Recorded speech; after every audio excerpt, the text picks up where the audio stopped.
tolong tunjukkan aku jalan terdekat kepada Allah.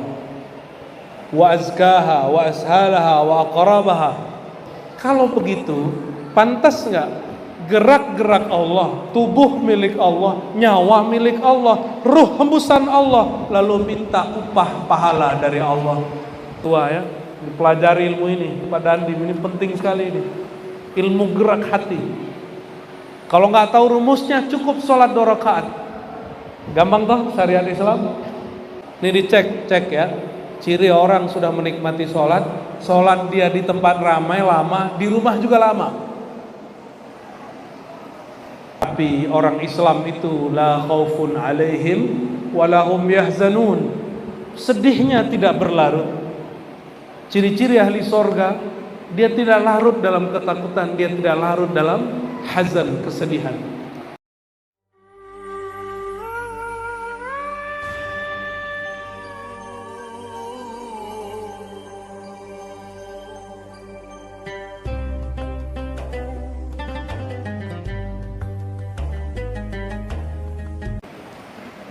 Nikmat yang paling kuat, yang paling besar kita terima, itu nikmat Nabi Muhammad SAW. Jadi kalau ditanya nikmat apa yang paling besar yang kau terima hai umat manusia, jawab Nabiina Muhammad SAW. Enggak ada nikmat Nabi Muhammad SAW. Enggak ada kita ngumpul-ngumpul begini, beda suku, beda bahasa, jumpa. Alhamdulillahirabbil alamin. Semoga nikmat ini Allah kekalkan. Dan salah satu daripada bukti beliau itu pernah ada dan selalu ada 2. Ada ahli warisnya, ada pewarisnya. Ahli warisnya alhamdulillah berhadir beberapa orang yang bernasab kepada darah baginda Nabi Muhammad SAW.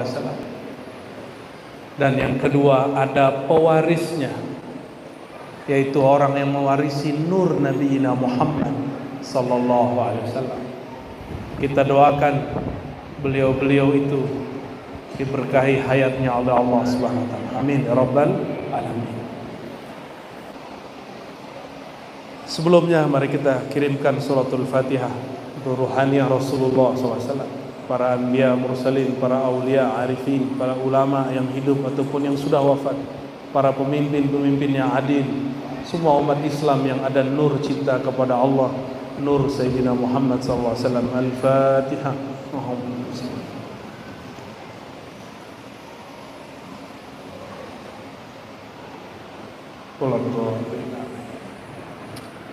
Yang saya hormati, cintai Abangda Bupati Bang Ibrahim Ali. Orang nama Ibrahim cukup, ini nggak puas tambah Ali. Dan dahsyatnya Sayyidina Ibrahim itu bapak tauhid, bapak kajian hakikat itu Nabi Ibrahim. Kalau Sayyidina Ali bapak ma'rifat. Ana manidatul ilmi wa aliyun babuha. Aku kota ilmu. Coba bayangkan kota. Kota itu ada gedungnya, ada tamannya, ada kantor-kantor, ada semua fasilitas. Pintunya Ali. Wa aliyun babuha. Sayyidina Ali pintunya. Semoga karena beliau sebagai pemimpin menjadi pintu amanah dan adil. Amin ya rabbal alamin. Begitu juga ciri-ciri pemimpin yang baik. Allah kirim di kiri kanan depan belakangnya orang-orang yang soleh. Soleh bukan orang banyak sholat saja. Soleh itu sesuai lisan dengan qalbunya. Semoga pemimpin-pemimpin kita di mana saja di Indonesia, wabil khusus Tanah Tidung, dibersamai teman duduk yang soleh. Amin ya rabbal alamin. Man idza aradallahu bi imamin khairan ja'ala lahu waziran salihan. Hadis Imam Nasai, hadis yang sahih. Apabila Allah berkehendak kepada seorang pemimpin kebaikan, keberkahan, Allah kirim, Allah jadikan, ciptakan sekeliling dia wazir, penasehat, teman ngobrol, teman nongkrong, orang-orang yang soleh sesuai lisan dengan kalbunya, bukan yang cari muka, nanti dapat muka monyet. Dan itu banyak, setiap generasi banyak. Ya, Bapak Ibu pahamlah, dunia politik itu keras sekali. Ya, kita doakan pemimpin kita terjaga dari fitnah-fitnah politik. Amin ya rabbal alamin. Pak Ketua, semoga saya datang sekali lagi sudah ada Ibu Ketua ya. Kalau Pak Ibrahim sudah ada ibunya ya. Ibu PPK ya. Saya grogi kalau udah melihat bagian ibu-ibu. Pak Dandim, Pak Kapolres udah beres ya. Para kiai, para semua orang-orang yang membersamai Pak Bupati. Semoga ini tanda ulama dan umara satu kursi. Amin ya rabbal alamin. Mumpung belum musim politik Pak, saya berani datang. Kalau udah tahun politik, udah bulan September, apalagi November, Oktober, doa saya insya Allah sampai. Kalau badan jangan dulu. Itu usaha kita ya, supaya netral. Semoga semua saudara kita di sini Allah berkahi. Amin ya rabbal alamin. Muharram banyak kejadian. Kalau sebelum Nabi Muhammad banyak kejadian. Kita yang Nabi Muhammad aja ya, sallallahu alaihi wasallam.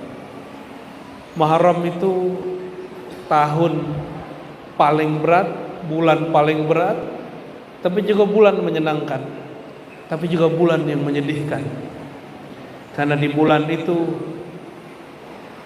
orang-orang Islam terusir dari Makkah. Di bulan itu setelah Nabi wafat sallallahu alaihi wasallam, cucunya Sayyidina Husain dibunuh oleh Ibnu Ziyad, kaki tangannya Yazid bin Muawiyah. Tapi kalau ahlu sunnah cerita Sayyidina Husain tidak meratap. Kita tetap sedih. Siapa yang tidak sedih? Cucu baginda terbunuh. Suatu kali beliau lagi duduk-duduk, kemudian jalan suatu tempat, lalu berhenti di suatu padang savana. Tapi di sana mungkin padang pasir aja yang banyak, tapi ada rumput-rumput makanannya onta. Tiba-tiba beliau mengatakan, inni la ashumma raihata damil Husain. Aku sudah mencium darah segarnya cucuku Husain. Riwayat serupa kita dapat dalam riwayat Imam Ahmad atau kama qala sallallahu alaihi wasallam. Jadi beliau sudah dikabarkan cucu tercintanya akan berpulang dengan darah yang mengucur segar, dibunuh, kepalanya terpisah dari badannya. Yang pernah kehilangan orang tersayang terkasih, itulah bedanya Rasulullah SAW. Belum kejadian kesedihan itu didahulukan, beliau nanggung kesedihan itu. Maka kita nggak usah terlalu meratap-ratapi, sedih saja. Maka boleh juga disebut bulan Muharram itu bulan Syahrul Hazan, bulan kesedihan. Tapi orang Islam itu la khaufun alaihim wala hum yahzanun. Sedihnya tidak berlarut. Ciri-ciri ahli sorga, dia tidak larut dalam ketakutan, dia tidak larut dalam hazan, kesedihan. Maka kita tidak membenarkan peringatan Sayyidina Husain dengan meratap-ratap. Ya, itu perbedaan manhaj ahlus sunnah kita dengan manhaj di luar ahlus sunnah. Tapi yang paling penting bulan Muharram bukan wafatnya Sayyidina Husain. Bulan Muharram boleh disebut bulan Nahdah, bulan kebangkitan. Sahabat meninggalkan semua yang dia suka di kampungnya, pindah ke negeri Madinah. Tapi 3 tahun bahkan 5 tahun di riwayat Tirmizi sebelum hijrah Sayyidina Muhammad SAW dan para sahabat, Di bulan Rajab Sayyidina Muhammad SAW diperjalankan Isra. Tempat pertama turun Buraq itu di mana? Itu di negeri Yathrib. Jadi Buraq turun, Nabi SAW sholat 2 rakaat. Tempat beliau sholat itu yang jadi mihrab. Apa kata Sayyidina Jibril? Ya Muhammad, ini tempat hijrahmu nanti. Jadi seorang Nabi itu sudah dikasih tahu kejadian masa depan, tapi mereka tidak boleh bergerak sebelum diizinkan. Gak boleh bergerak dengan nafsu. Oleh ulama-ulama tua kita disebut ini ilmu gerak, gerak hati. Silakan Pak Bupati, Pak Ketua ya, dipelajari ilmu ini. Pak Dandim, ini penting sekali ini, ilmu gerak hati. Kalau nggak tahu rumusnya cukup sholat 2 rakaat. Gampang toh syariat Islam. Jadi semua makrifat ilmu hakikat ada di dalam sholat. Maka orang ahli makrifat pasti sholat, karena semua kunci ada di situ. Selesai sholat lanjut perjalanan. Dalam perjalanan ini sering saya kisahkan, Sayyidina Musa terlihat di kuburnya. Nabi Musa sudah meninggal ya, sudah wafat. Terus yang dilihat Nabi Muhammad SAW apa? Nabi Musa sholat di dalam kubur. Itu sholat apa? Yang sholat siapa? Kan Nabi Musa sudah meninggal 2000 tahun yang lalu. Sholat apa itu Pak? Ada syariat setelah mati. Orang kalau udah mati wajib sholat gak? Kata wajib itu bagi yang punya badan. Kalau badan sudah pisah dengan nyawa, sholat itu bukan lagi wajib, tapi kebutuhan. Maka orang yang sudah butuh sholat, dia sudah mati sebelum mati. Ini sholatnya masih terpaksa gak nih? Nggak enakan gitu? Atau masih harap pahala? Masih ya? Maka sholat itu kalau ahli fikih ngasih usolli fardhu subhi rakaataini lillahi ta'ala. Itu ahli fikih. Karena Allah, karena berharap pahala dari Allah. Itu ahli fikih. Itu level awam boleh. Mau selama-lamanya jadi orang awam? Mau selama-lamanya jadi orang awam? Mau selama-lamanya kelas 1 SD? Mau naik kelas nggak? Mau naik kelas? Tapi kata kiai nanti bid'ah ini. Kita buka atu aja ya. Ada lillah, ada billah. Ada lillah, ada bil. Jadi kalau baca usolli fardal maghribi salasa raka'atin billahi ta'ala. Baca dulu lillahi. Kalau saya baca 3. Lillahi wa billahi. Ada lagi lanjutannya. Ada lagi lanjutan 3 tuh, ada lagi 3 kali 3. Kalau dibaca panjang baru kita takbir. Tapi itu mainan kolbu. Bisa dilafazkan, boleh juga tidak dilafazkan. Apa arti billah? A'udzu billahi minasyaitonir rajim. Apa arti billah? Aku berlindung kepada Allah. Itu terjemahan, bukan ilmu itu. Terjemahan cuma translate. Cuma mindahin bahasa. Burung beo. Tahu burung beo? Cuma ngulang kalimat, tapi nggak paham maknanya. A'udzu, aku kembali berlindung. Kalau dalam bahasa Melayu lama, ini kan pesisir ini orang Dayak Melayu nih ya, benar gak? Kalau guru kami mati, kita sebut Tuan Syekh berlindung kehadirat Allah. Apa arti berlindung? A'udzu, berpulang. Maka a'udzu itu mematikan diri sebelum mati. meniadakan daya upaya kecuali dengan upayanya Allah Subhanahu wa taala. Maka kajian yang tinggi itu ada di lafaz yang kita baca hari-hari. Oleh karena itu saya buka-buka aja Pak, yang boleh dibuka. Kenapa? Mau sampai kapan orang dia ilmunya begitu terus, makannya nasi tiap hari nggak ada lauknya. Mau makan nasi tiap hari nggak ada lauknya? Kok betah makan tiap hari nggak ada lauknya? Kok betah santapan sholatnya nggak ada maknanya? Sholat itu qutul qulub, qutur ruh. Sholat itu makanan ruh, makanan kolbu. Kalau nggak diberi makna, nggak ada rasanya. Itu yang membuat orang buru-buru mau selesai sholat. Cepat-cepat kalau sholat. Ini cek ya. Ciri orang sudah menikmati sholat dia di tempat ramai lama, di rumah juga lama. Di masjid dia sholat sunat, di rumah juga sholat sunat. Udah begitu belum? Nah, aku aja belum. Ya, di masjid aja nggak sholat sunat, apalagi di rumah. Jadi a'udzubillah, aku berlindung bi.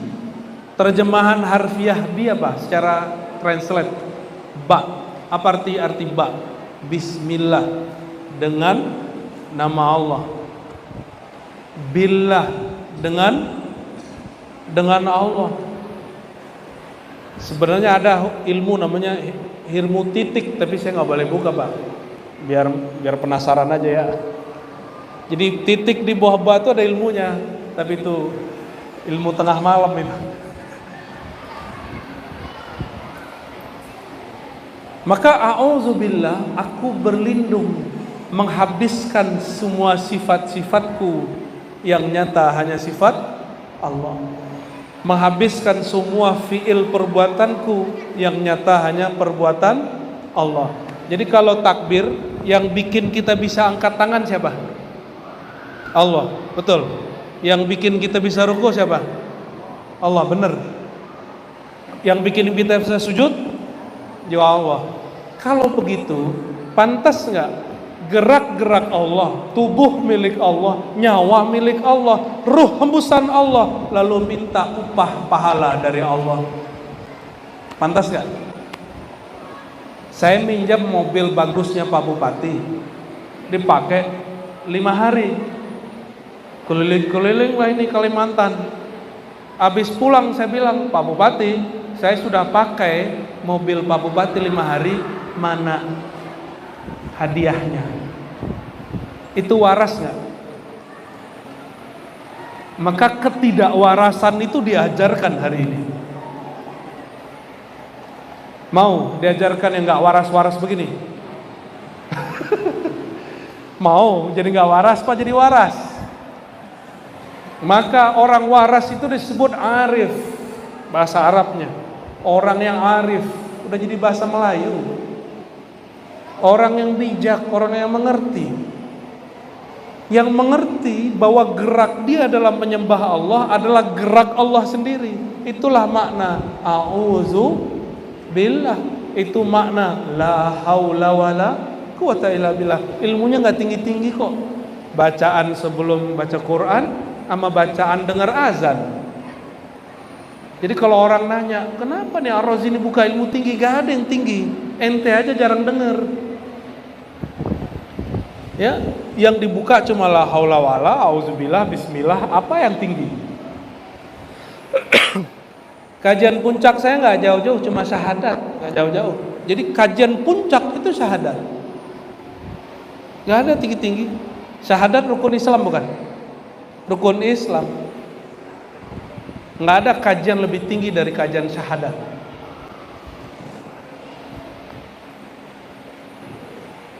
Satu kali Sayyidina Ali, karena kita di awal membicarakan Sayyidina Ali, babul ilm, pintu yang megah dari kota ilmu Rasulullah SAW. Beliau masih muda, tapi pertanyaannya seger. Anak muda itu kan senangnya yang duduknya nggak lama-lama, wiridnya cepat, gitu nggak? Sholawatannya dipendek-pendek, itu gak? Ya, yang muda-muda ayo ngaku. Senengnya kalau imam baca Quran yang pendek-pendek, bacanya agak cepetan dikit gitu. Sama Sayyidina Ali masih muda, pertanyaannya sama. Wahai baginda, dullani aqrabat turuqi ilallah. Hadis Tirmizi, hadis sahih.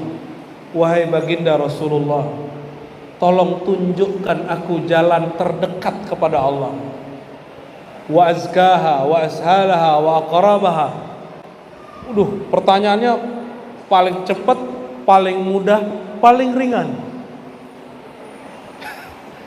Kalau orang tua-tua kan nggak mau, mohon maaf. Saya pernah mimpin sholat, kita suka murotal, Bismillahirrahmanirrahim, Alhamdulillahirabbil alamin. Habis assalamualaikum, kita langsung dicolek sama aki-aki. Kamu lagi buru-buru ya? Loh bukan, style saya baca Quran memang begitu. Bagi dia dianggap buru-buru, makanya kalau sekarang pergi ke masjid jarang mau jadi imam. Khawatir nanti yang aki-aki terganggu. Ya. Padahal kalau yang muda-muda seneng, wah alhamdulillah harus jadi imam. Sayyidina Ali dijawab oleh baginda Rasulullah SAW, kamu mau jalan tercepat kepada Allah? Gak susah. Zikrullah. Zikrullah. Apa arti zikrullah? Apa arti zikrullah? Sembari ngopi ya. Bismillah. Apa arti zikrullah? Takut salah ya. Menyebut. Oke, bagus. Apa lagi?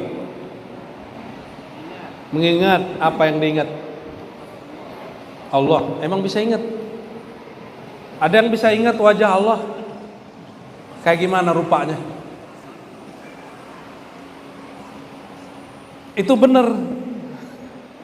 Tapi pas didalemin, kita minta ampun juga, ya Allah, apa yang aku ingat? Coba kalau lagi sholat habis takbir, ingatnya macam-macam kan? Gak bisa. Otak ini gak sanggup ingat Allah.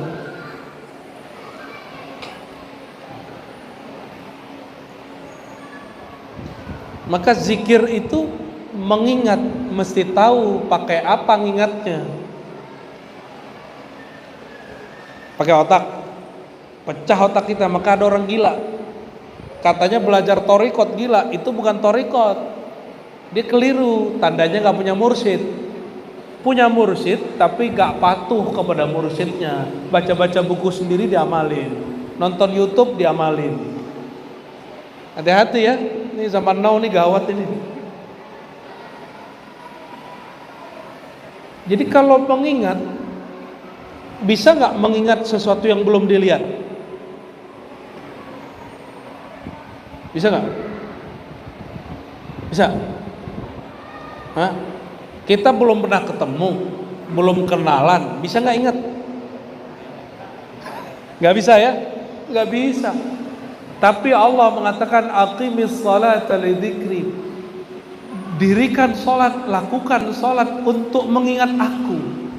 Berarti Allah lagi ngasih tahu, hei, kamu yang salat, dulu kita pernah jumpa. Dulu kita pernah jumpa. Ada yang ingat? Ada yang ingat? Kalau pakai ini nggak ingat. Walaupun sekolahnya sampai S3, S7, S4, nggak ingat ini. Apalagi es krim. Nggak bisa ingat ini otak, Pak. Jadi jangan coba-coba mikirin Allah, haram hukumnya. Maka imam ahli hakikat, murid Sayyidina Ali, juga murid Rasulullah, Sayyidina Abdullah bin Abbas. Apa kata beliau? Jangan pernah pikiranmu mikirin Allah. Kalau mau mikir, pikirin perbuatan Allah. Sifat Allah aja gak sanggup kita pikirin. Jangan berpikir tentang Allah. Maka Quran perintahnya alam difikirkan, Allah dizikirkan. Alladzina yazkurunallaha qiyaman wa qu'udan wa ala junubihim wa yatafakkaruna fi khalqis samawati wal ardh. Yang disebut orang pintar itu, yang pintar orang yang mampu menggunakan alat dalam dirinya sesuai fungsinya. Akal pikiran bukan memikirkan Allah, akal pikiran mikirin alam. Kalau Allah, alladzina yazkuruna Allah, orang yang berzikir mengingat Allah. Pakai apa ingat Allah? Dijawab dalam surat Al-Anfal ayat 2, Ar-Ra'd ayat 28. Ala bidzikrillah tatma'innul qulub. Zikir itu tempatnya di kolbu, bukan di. Terus lisan ngapain? Ini cuma terjemahan hafalan. Mohon maaf kalau di keluarganya terjadi. Ada di keluarganya yang stroke nggak? Tahu stroke? Bukan stroke bayaran, bukan. Iya, yang ada penyumbatan otak atau pecah pembuluh otaknya. Itu lidahnya bisa ngomong nggak? Nih hati-hati, jangan sombong sama hafalan, jangan sombong sama suara. Hati-hati itu lidah. Jangan nyakitin orang selama hidup. Jadi suara bagus kayak lidah kita fasih, hafalan Quran bagus, suaranya merdu. Tunggu, itu ada jatahnya. Ada masa lidah ini nggak bisa baca, keluh. Orang stroke keluh nggak bisa. Mau dia hafal Quran 31 juz setengah, emang ada Quran 31 juz? Nggak ada. Juz ke 31-nya juz Al-Fuqat, nggak ada. 30 juz saja itu hilang kalau hafalan dia cuma taruh di sini. Makanya Sayyidina Muhammad SAW dibentak oleh orang yang belajar Quran. Dan Sayyidina Ali pintu ilmu Quran dibunuh oleh penghafal Quran namanya Ibnu Muljam, karena hafalannya cuma sampai di sini. Itu kelompok yang namanya Khawarij. Jadi jangankan orang-orang kayak kita ini di masjid, Sayyidina Ali dibunuh sama dia, Sayyidina Rasulullah SAW dibentak oleh mereka. Jadi Pak Kiai nanti dibentak mereka, maklum aja Pak Kiai. Nanti bakal ada orang bentak Pak Kiai ini karena jenggotnya nggak ada, sarungnya di atas mata kaki, pada mata kaki nih. Guru saya di Bintaro, di Jakarta dibentak oleh mereka, padahal S1, S2, S3-nya di Timur Tengah. Nggak pernah kabarnya guru kita ini marah, baru kali itu marah sama orang ini.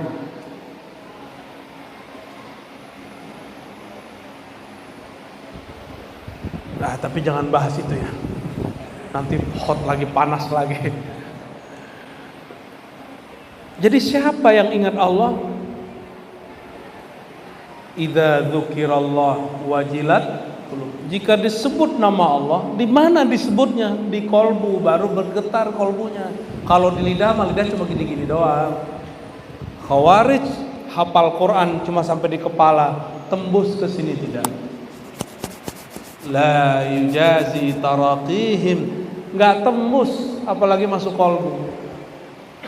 Itu sebabnya riya jadi muncul karena enggak masuk ke kolbu. Jadi yang diajarkan Sayyidina Nabi SAW kepada Sayyidina Ali, zikrullah itu lengkap dengan cara bacanya. Itu tadi hadis riwayat Tirmizi.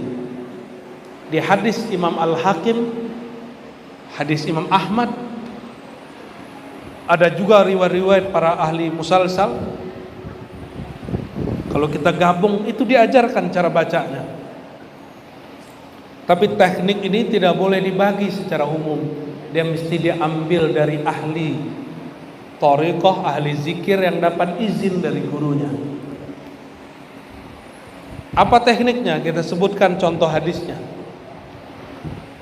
Kata Sayyidina Nabi Muhammad SAW, Ya Ali, ghammid ainaik, pejamkan matamu. Berarti teknik mejam mata bukan buatan sufi, bukan buatan Abah Gurus Kumpul, bukan buatan Dato Kalampayan, bukan buatan Syekh Seman Al-Madani, apalagi Seman Al-Banjari, bukan. Itu langsung diajarkan baginda Nabi Muhammad SAW. Maka zikir pejam mata itu sunnah, sunnah yang dibid'ahkan hari ini. Ya, sunnah yang solat itu tujuannya apa? Aqimis salata li dzikri, dirikan solat untuk mengingatku. Berdasarkan itu ulama-ulama ahli zikir tidak mempermasalahkan pejam mata dalam solat, walaupun dibid'ahkan oleh sebagian ulama Syafi'iyah, Hanafiyah, Malikiyah, Hanabilah. Nggak ada urusan, mereka punya mazhab sendiri. Ahli zikir itu punya teknik sendiri. Lebih bahaya menjem mata atau pikiran macam-macam lagi sholat? Lebih bahaya mana? Pikiran yang macam-macam. Jadi sudah dapat rumusan? Kalau ingat Allah pakai, dan itu mesti diambil dari ahli qalbu, sirnya, rasanya harus dijemput. Mesti diambil, gak ada di kitab. Kitab tuh nggak ada nyawanya. Mau kita nyantri 1000 tahun nggak ketemu di kitab. Di kitab cuma tata cara yang zahir.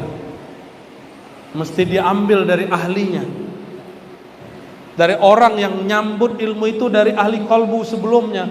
Orang ini nyambung kepada orang sebelumnya, bersambung kepada ruhaniyah baginda Nabi Muhammad sallallahu alaihi wasallam. Itulah makna kalam beliau dalam hadis yang sahih, tuba liman ra'ani wa amana bi. Tuba liman ra'ani, tuba sampai 7 kali. Kalau beliau mau sampai berkali-kali. Sungguh beruntung tuba. Tuba itu pohon kemenangan yang Allah ciptakan di surga, yang kita kalau jalan di bawahnya, itu pohon rindangnya 100 tahun jalan baru nyampe di ujung. Kalau pakai mobil mungkin nyampe 80 tahun kali ya, apa 50 tahun baru nyampe di ujung. 100 tahun jalan itu pohon baru kita tembus, baru satu pohon. Pohon kemenangan itu naungannya akan meliputi orang yang memandang aku dan percaya kepada aku. Akunya di sini ya nur Nabi Muhammad sallallahu alaihi wasallam. Abu Jahal melihat Muhammad bin Abdullah, tidak melihat Muhammad Rasulullah sallallahu alaihi wasallam. Abu Jahal, Abu Lahab, nah itu paman Rasulullah sallallahu alaihi wasallam. Mandang Nabi Muhammad hanya ponaan. Ponaan gua tuh. Ya. Sinting. Masa dulu orangnya lurus, sekarang saking lurusnya sekarang gila. Gitu ngomongnya mereka. Maka di Quran Nabi Muhammad SAW pertama kali dituduh tersihir, mashur. Kedua dituduh penyihir. Yang ketiga dituduh kahin, dukun. Yang keempat dituduh majnun, gila. Itu tahapannya beliau. Kalau digabung nih semua, dolalim mubin, dituduh sesat. Intinya difatwain sesat sama orang semasanya. Ini kabar buruk nih ya. Semoga negeri kita aman dari begitu, Pak Ketua MUI ya, pengurus MUI. Jangan suka-suka memfatwakan orang sesat. MUI diciptakan bukan untuk memfatwakan orang sesat, tapi untuk membina umat. Sepakat? Maka kita sangat menentang kalau MUI suka fatwain orang. Itu sama kayak negeri jiran tuh sebelah. Beda paham dikit fatwa. Beda fatwa cabut tauliah. Tahu tauliah enggak? Izin mengajar.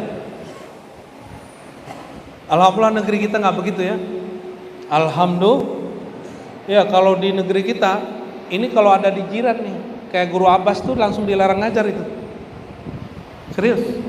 Karena buka kajian Ma'rifatullah, Ma'rifatur Rasul. Kayak Abah Gurus kumpul dilarang itu.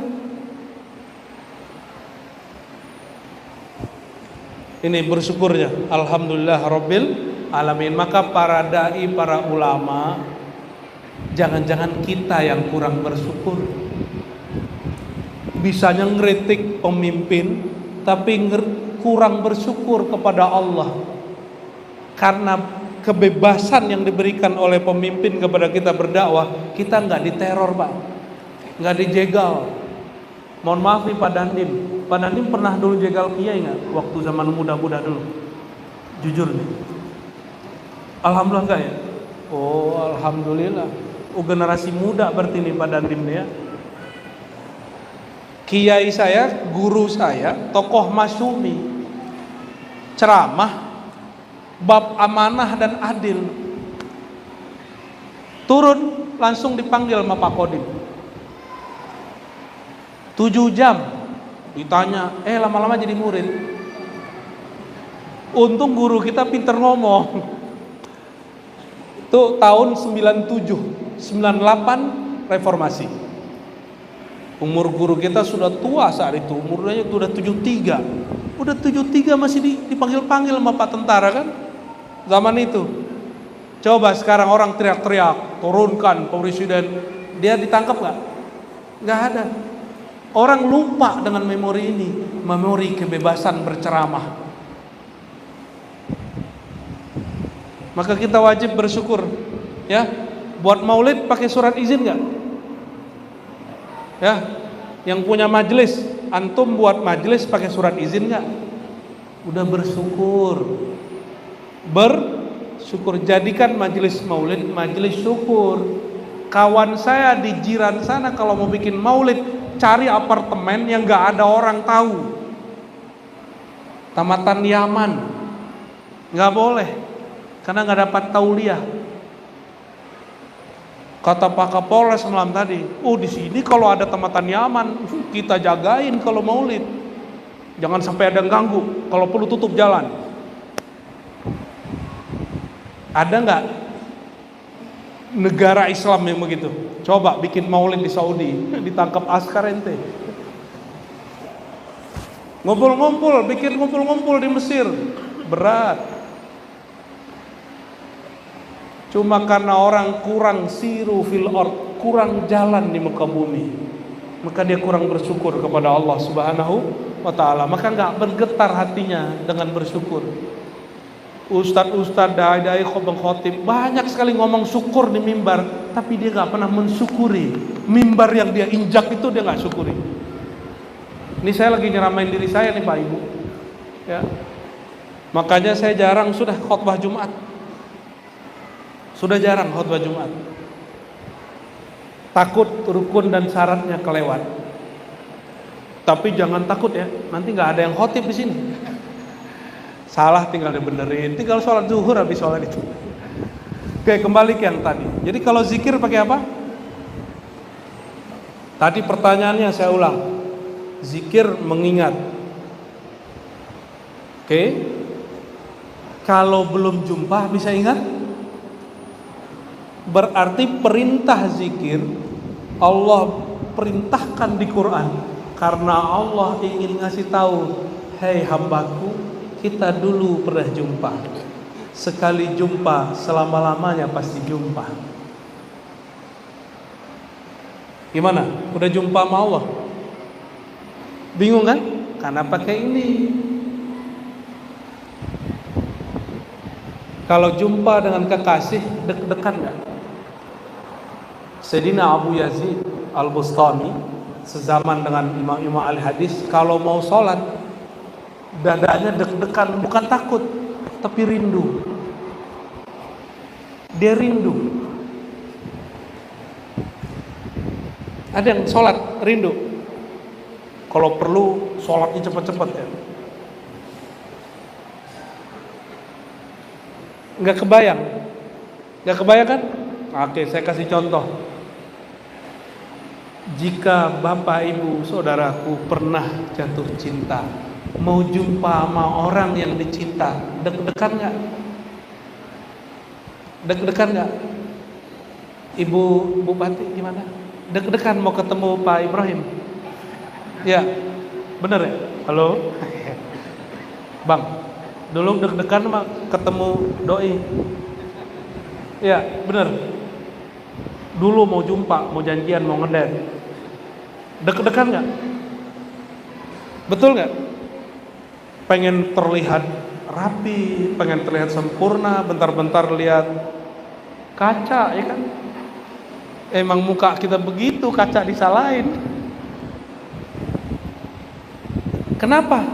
Karena kita kenal mau yang kita temui dan kita cinta kepada dia.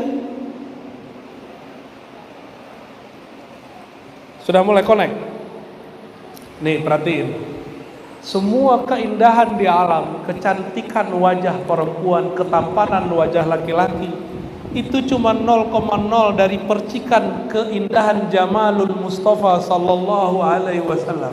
Keindahan ketampanan baginda Nabi Muhammad sallallahu alaihi wasallam. Maka beliau mengatakan itu Yusuf yang membuat perempuan melukai dirinya dan tidak merasa sakit. Itu baru separuh daripada ketampananku.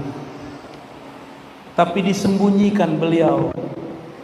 Makanya beliau ngembalain kambing, berdagang, menikah dengan berondong, ya. Karena gak ada yang sanggup. Maka Sayyidina Abu Bakar Siddiq tidak sanggup melihat wajah baginda Nabi Muhammad SAW. Gak sanggup. Sayyidina Ali pun gak sanggup. Sayyidina Ali kalau mau nanya, kalau gak lewat Fatimah, lewat Ubadah bin Samit. Bro, titipan. Nabi langsung tahu yang nanya nih pasti mantu gua nih, ya. Pertanyaannya horor-horor kadang jorok-jorok juga, vulgar gitu, persoalan fikih. Itulah hebat Sayyidina Ali, yang gak pikiran sama orang dipikirkan sama dia. Maka beliau mengatakan semua keindahan yang ada di semesta itu dari keindahan wajahnya sallallahu alaihi wasallam. Maka kita selalu manggilnya ya Jamal, ya Zal Jamal. Itu sebabnya Pak. Jujur aja, kalau habaib lebih cakep dari kita kan rata-rata. Ya, bener ya. Kulitnya lebih bersih gitu ya. Tapi karena tinggal di Kalimantan gosong juga. Ya Bib ya. Coba sama samping itu kan beda tuh. Sama samping belakangnya beda lagi tuh. Ya. Bening sendiri Bib. Kenapa? Karena ada darah Nabi Muhammad sallallahu alaihi wasallam. Dan kita nggak bisa iri dengki. Kenapa? Coba tanya sama Habib. Emang dulu rencana lahir sebagai Habib? Enggak. Makanya pasti Habib sejati nggak pernah banggain nasab. Takut dia punya nasab ini. Syukur ia takut juga karena amanah. Itu urusannya karena dulu jumpa Nabi SAW dalam kondisi tertentu, maka dilahirkan sebagai sayyid, ada yang dilahirkan sebagai ulama. Jadi kita pernah jumpa? Kita pernah jumpa, tapi bukan fisik ini. Tubuh ini jumpa, tambahkan umur. Umur Bapak sekarang berapa? 40. Tambahin 9 bulan di perut. Berarti 41 lah ya. Ya. Baru segitu. Otak kita nggak sanggup mengingat Allah karena otak kita baru seumur 40-an tahun. Ada yang paling tua di sini, umur berapa? 70, 80. Otaknya berumur 70, 80. Gak sanggup, kenapa? Allah sudah ada dari sebelum itu. Allah wujud qidam, maka Allah itu qadim. Sudah ada sebelum itu. Ma la yasbiquhu adamun, yang tidak pernah tidak ada dan selalu ada. Bahkan kalimat ada belum ada, Allah sudah ada. Pusing kan?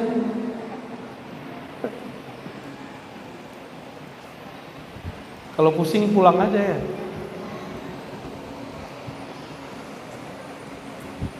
Jadi yang bisa mengingat Allah siapa?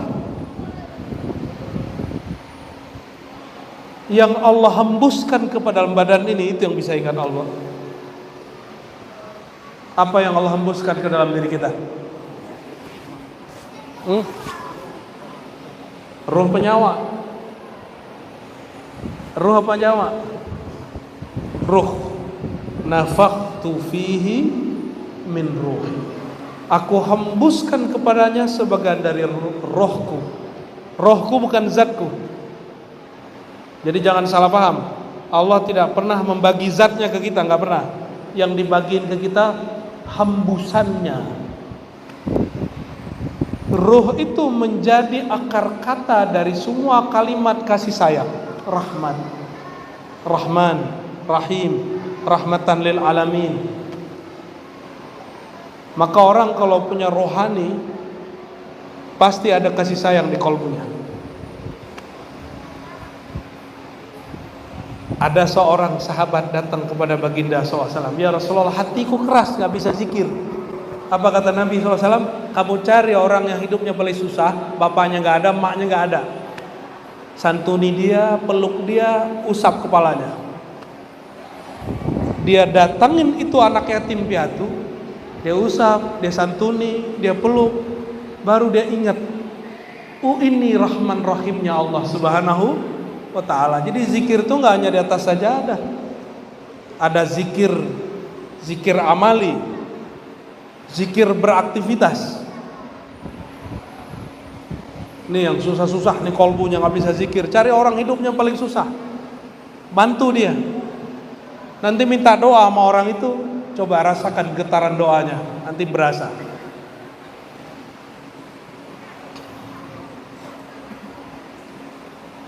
Ini perhatikan.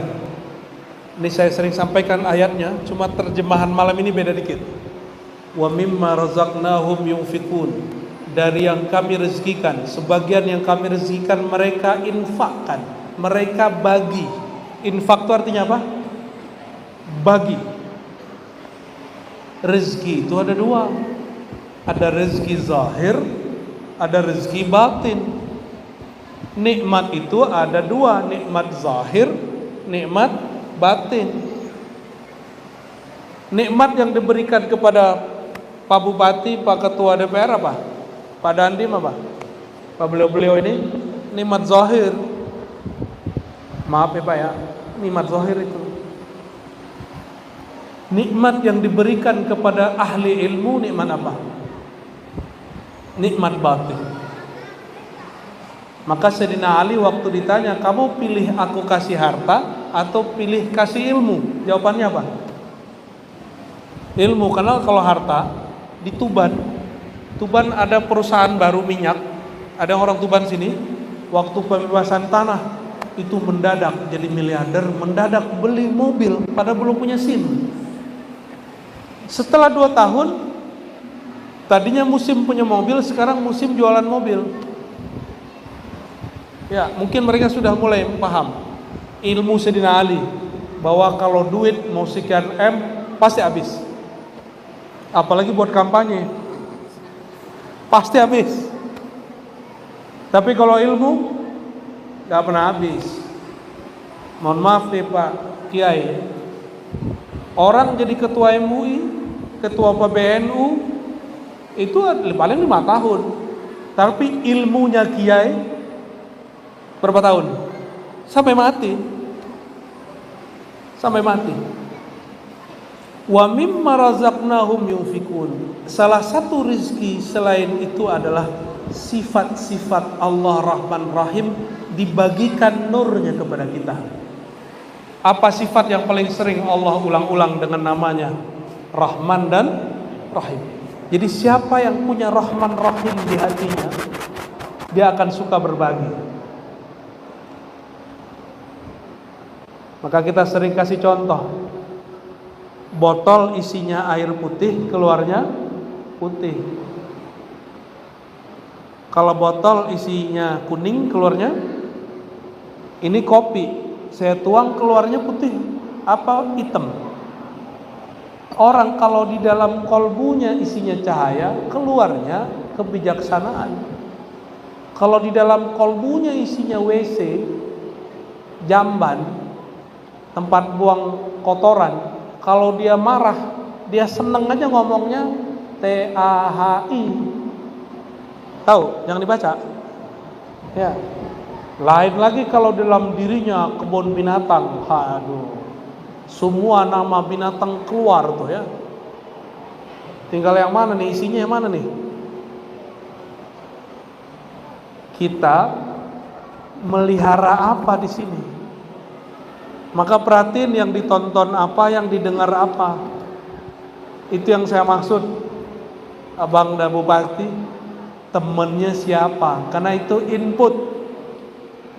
Input itu teman duduk, teman ngobrol. Wa khairul khalil may yadulluka 'ala Allah. Sebaik-baik teman duduk, teman nongkrong yang menunjukkan jalan kepada Allah Subhanahu wa taala. Enggak mesti pengajian. Duduk-duduk santai sembari ngopi, bicaranya tentang Allah, tapi ringan.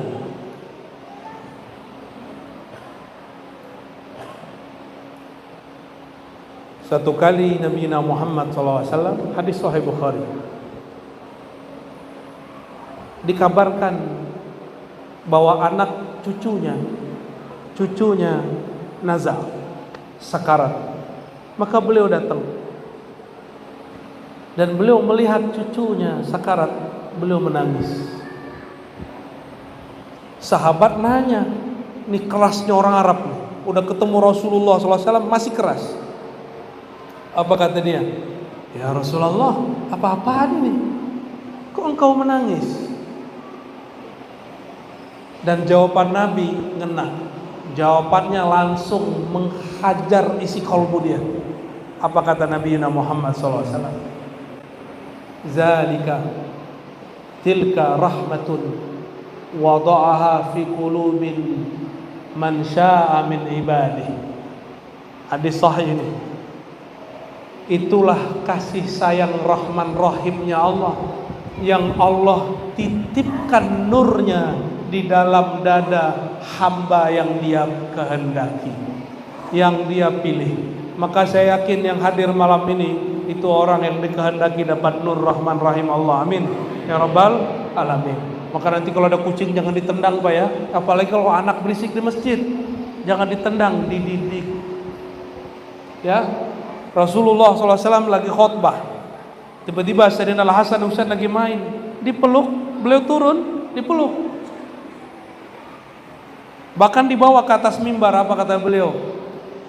Ini dua orang ini Sayyidah Syababi Ahlil Jannah, pemimpin pemuda di surga. Ada orang tua nggak di surga?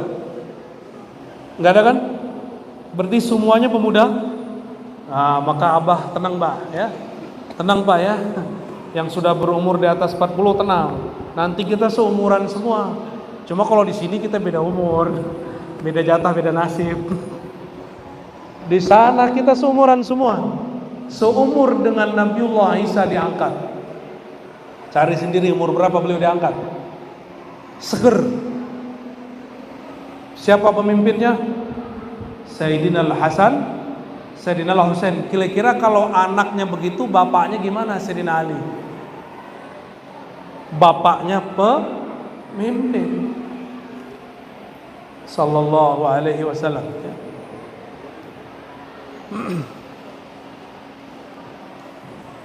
Nabi SAW pernah jalan-jalan ya.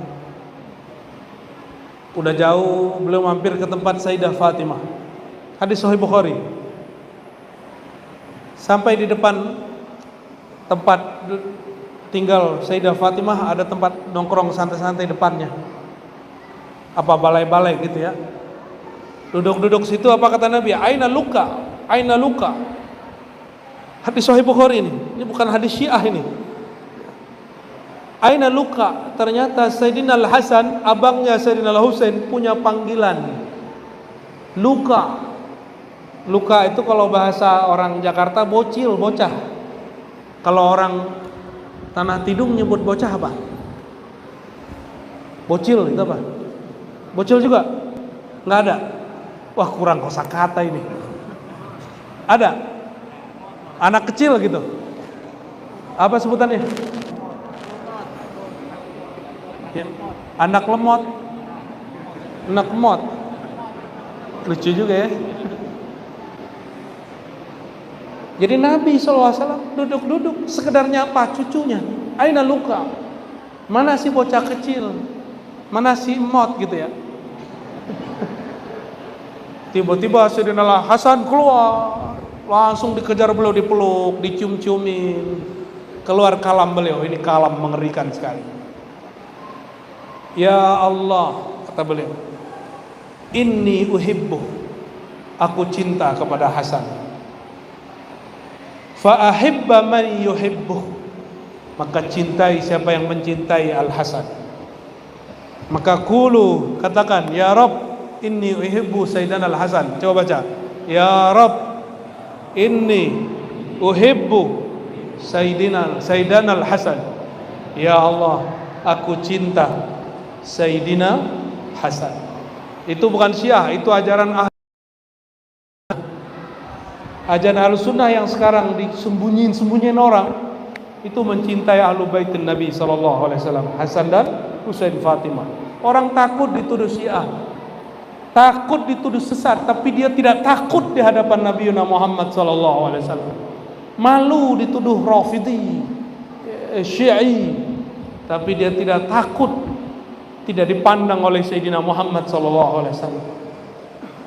Akhirnya Imam Nasai nulis kitab sendiri, Fadail Ali, keutamaan Sayyidina Ali. Habis itu disiksa, masuk penjara.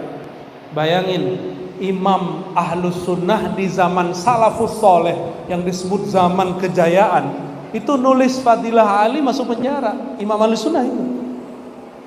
Di Indonesia alhamdulillah kita bebas, kita buat maulid. Bahkan yang nulis maulid dituduh Syiah. Ternyata bukan Syiah, orang salah paham. Ya. Penulis Barzanji dituduh Syiah, bukan, dia bukan Syiah, dia Ahlus Sunnah wal Jamaah. Bagian terakhir yang mau saya sampaikan.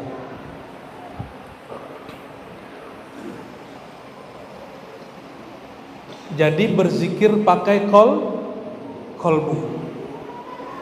Karena berzikir pakai kolbu itu ada pada orang yang hidup atau mati, atau ada di dua-duanya.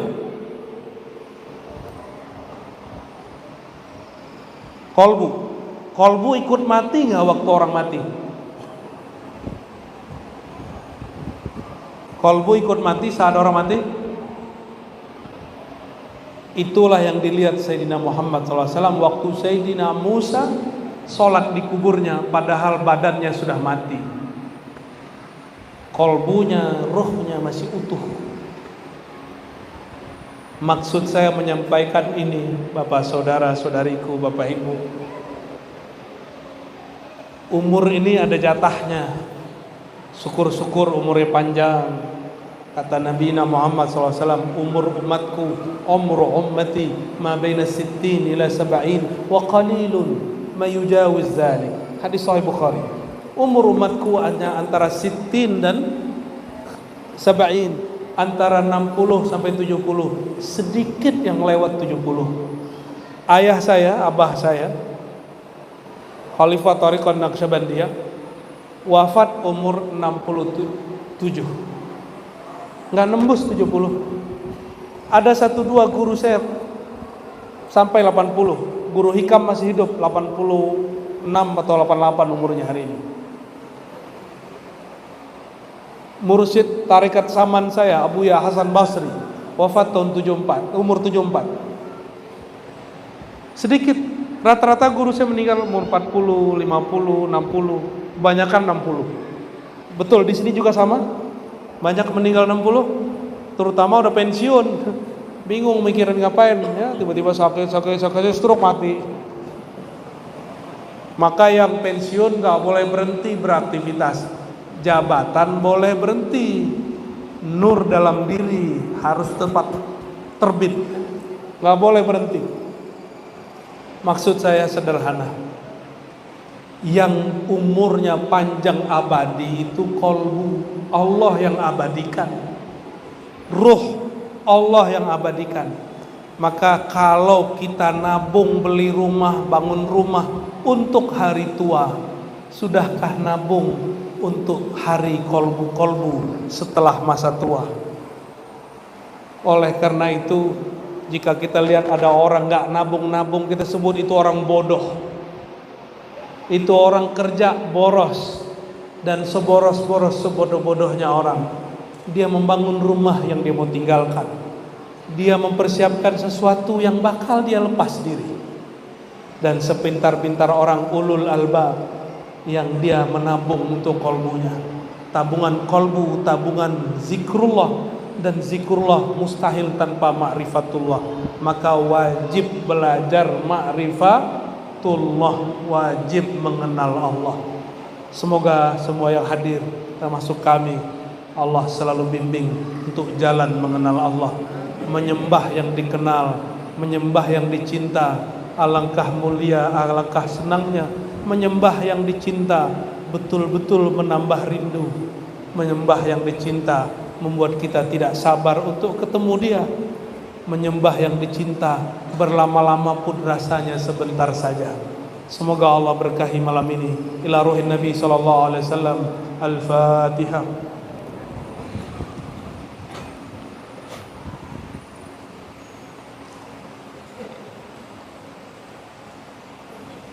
Allahumma ya Rahman Rahim ya Karim ya Azim. Inna na'udzu bika wa na'udzu bika. Inna na'udzu bika wa natawassalu ilaika bihabibika. Allahumma inna natawassalu bika bi aqrabil wasail ilaika. Allahumma inna nataqarrabu ilaika bi asma'ika wa sifatika wa bi zatika wa bi nuri nabiyyika Muhammad sallallahu alaihi wasallam. Allahumma ya Allah, mohon sampaikan salawat dan salam kepada Nabi Muhammad sallallahu alaihi wasallam. Ya Allah, mohon sampaikan salawat yang dibaca jamaah malam ini kepada ruhani Rasulullah sallallahu alaihi wasallam. Ya Allah, mohon terima salawat kami dan sampaikan kepada kekasih kami, kekasih Engkau Nabi Muhammad sallallahu alaihi wasallam. Ya Allah, mohon kekalkan nama kami sebagai umat Nabi Muhammad sallallahu alaihi wasallam. Ya Allah, jangan hapus nama kami sebagai orang yang mengikuti Nabi Muhammad SAW. Ya Allah, tetapkan kami sampai nanti, ya Allah, sampai wafat kami, bahkan setelah itu, ya Allah, sebagai orang yang mencintai kekasih yang paling kau cintai, ya Allah. Allah marzuqna hubbaka wa hubba man yuhibbuk. Ya Allah, mohon beri kami, bagikan kepada kami rasa cinta kepada Engkau. Jika belum, ya Allah, mohon bagikan kepada kami rasa cinta kepada orang yang mencintai Engkau. Jika tidak juga, ya Allah, ij'al lana al-amal alladhi yuballighuna ila hubbik. Mohon walaupun satu amal, dua amal, tiga amal, tolong Engkau buat diri kami mencintai amal itu sehingga Engkau jatuh cinta kepada kami. Allahumma ya Allah, salat kami tidak pantas Engkau terima, ya Allah. Zikir kami tidak pantas, tidak patut disampaikan kepada Engkau, ya Allah. Sedekah kami kurang tulus, ya Allah.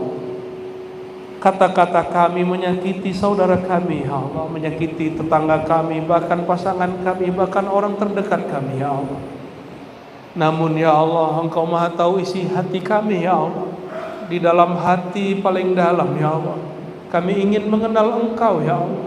Tapi apalah daya dan upaya kami, tubuh ini, nafsu ini, syahwat ini menghalangi kami daripada Engkau, ya Allah. Farhamna ya Rabbana bitarkil ma'asi ma abqaitana. Maka ya Allah, sayangilah kami. Kami mengemis kasih kepada Engkau, ya Allah. Tolong perhatikan kami, ya Allah.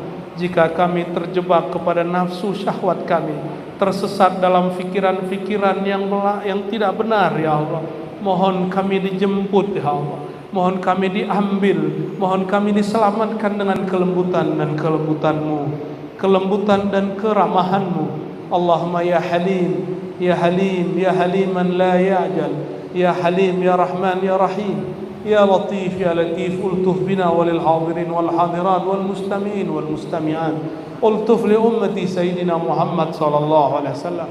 Allahumma ya Allah, terakhir ya Allah, yang menggenggam jiwa kami, yang membolak-balik hati kami, ya muqallibal qulub, ya muqallibal qulub, ya musarrifal qulub, sarrif qulubana ilaik, sarrif qulubana ila habibikal mustafa, sarrif qulubana ila awliyaika wa hibbaik, sarrif qulubana ila buyutik, sarrif qulubana ila al-Quran, sarrif qulubana ila muhibbil Quran.